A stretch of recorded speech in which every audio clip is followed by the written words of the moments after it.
Wizara ya Mambo ya Ndani ya Nchi, Mheshimiwa Michael Mwita Kembaki, mbunge wa Tarime mjini. Sasa ulize swali lake. Asante sana Mheshimiwa Spika. Naomba swali namba 257 lipate majibu ya serikali.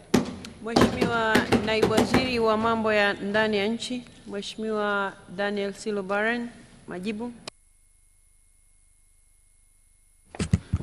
Mheshimiwa Spika, kwa sasa idara ya uhamiaji inamiliki kiwanja namba 791 Kitalu G kilichopo eneo la Bomani, ambapo jengo la ofisi ya uhamiaji wilaya ya Tarime itajengwa.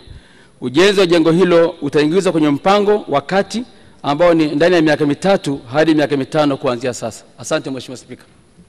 Mheshimiwa Michael Mwita Kembaki, swali la nyongeza. Nikushukuru Mheshimiwa Spika kwa kunipa nafasi ya kuuliza swali la nyongeza.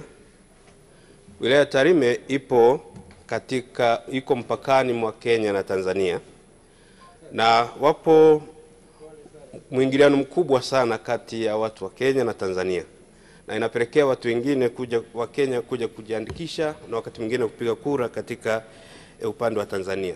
Hivyo idara ya uhamiaji inahitaji vitendea kazi ili kudhibiti wimbi hili. Je, ni lini serikali itawapa gari kwa ajili ya kuhakikisha kwamba wanatekeleza majukumu yao kikamilifu?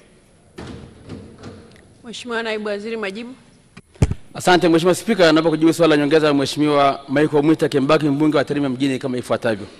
Mheshimiwa Spika, ni kweli tunatambua kwamba wilaya ya Tarime iko mpakani na kuna mwingiliano mkubwa, lakini Mheshimiwa Spika, nikuhakikishie serikali imetenga fedha kwa ajili ya kununua vitendea kazi yakiwepo magari, na katika mwaka wa fedha 23-24 tayari tushanunua magari 13. Kwa hiyo nimhakikishie mbunge kwamba pia wilaya ya Tarime tuweke mpango ili kupatiwa gari kwa ajili ya kuongeza ufanisi idara ya uhamiaji katika eneo la Tarime. Asante sana.